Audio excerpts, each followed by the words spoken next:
L'esclavage a été aboli à une condition, dont on parle peu, mais qui change tout, et qui permet de voir ça ou ça. Des Noirs qui travaillent sans salaire dans des champs de coton au XXIe siècle et au pays de la liberté. Tout part du 6 décembre 1865. Le 13e amendement est ratifié et il interdit l'esclavage, sauf en punition d'un crime. Donc les États-Unis peuvent faire travailler les prisonniers comme bon leur semble. Alors ils les louent à des compagnies privées pour des bouchées de pain. C'est ce qu'on appelle le convict leasing. Gagnant pour l'État, qui n'a plus à s'occuper de ses prisonniers et qui touche une sorte de rente pour leur location, et gagnant pour les entreprises privées qui ont à nouveau des néo-esclaves dont ils n'ont même pas besoin de s'occuper de la santé sur le long terme. Alors les conditions de vie sont abominables. Torture, faim, froid, maladie, et c'est une conséquence normale directe de ce système. Pragmatiquement, si vous louez votre esclave et qu'il n'est pas votre propriété, vous n'avez pas à vous soucier de sa performance sur le long terme. Mais le pire, c'est sans doute que l'année de l'abolition de l'esclavage passe les Black Codes, des nouvelles lois, spécifiquement pour les Noirs, qui permettent de les emprisonner pour des crimes comme marcher sur la pelouse, traîner dehors sans employeur blanc, ou marcher seul dans la nuit. Le but est donc clairement de mettre des Noirs en prison, pour les faire travailler à très moindre coût, pour compenser l'esclavage récemment aboli. Dans les années 1870, 95%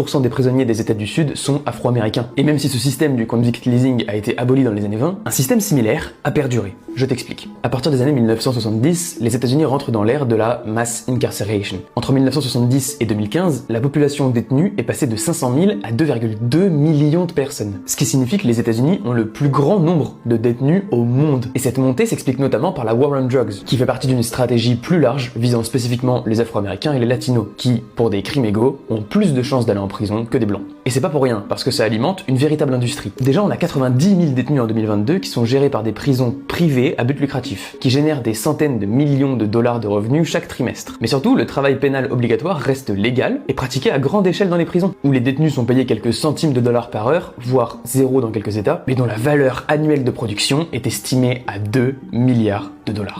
Mais pour ça, il faut que je te parle un chouïa des Templiers. Bon alors en gros, c'était un ordre religieux et militaire archi puissant qui a été créé pendant les croisades. Ils avaient v'là la moula et la richesse, mais surtout ils étaient extrêmement influents au niveau de la politique. Bon bref, Philippe le Bel il s'était endetté auprès des Templiers, du coup il va décider de se débarrasser d'eux. En 1307, tous les Templiers du royaume ils vont être arrêtés, ils vont être accusés d'hérésie, d'idolâtrie et même de pacte avec le diable. Oulala, ça fait peur. Alors forcément ils vont être interrogés, il y en a beaucoup qui vont avouer sous la torture. Alors avouer sous la torture, je rappelle que c'est à prendre avec des pincettes, parce que les 3/4 du temps les gens avouaient pour justement qu'on arrête de les torturer. Hashtag ouïouïouï. Bon alors le dernier grand maître des Templiers, Jacques de Molay, il va être brûlé vif le 18 mars 1314, même si le mec il aura clamé son innocence jusqu'au bout. Bon en vrai un jour il avait avoué mais il avait fini par se rétracter. Ah le gars ne savait pas ce qu'il voulait. Et en fait c'est à partir de là que le délire de malédiction et pacte avec le diable va naître. Le jour où Jacques il s'est transformé en torche, il y avait le clerc royal Geoffroy de Paris qui était là. Et le mec il va raconter ce qui s'est passé et surtout ce qui s'est dit. En fait Jacques il a vu que le bûcher était prêt, alors il s'est foutu à poil et il s'est laissé faire sans broncher. Ils l'ont pris pour l'attacher au poteau et le mec il souriait, il était tout joyeux, genre bah les couilles de toute façon j'avais froid. Et puis il a commencé à faire son petit discours que je te lis de ce pas. Seigneur au moins laissez-moi joindre un peu mes mains et vers Dieu faire oraison. Je vois ici mon jugement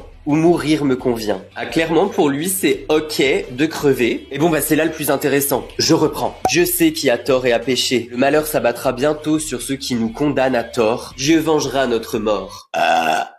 Il a pas fini comme ça son discours, mais il aurait pu. Et bim, 8 mois plus tard, le 29 novembre 1314, le roi Philippe IV le Bel partira twerker avec la grande faucheuse après un accident de chasse. Plus de 150 ans plus tard, le chroniqueur italien Paolo Emilio va propager la légende de la malédiction. Et en 1955, Maurice Druon va écrire Les Rois maudits qui est basé sur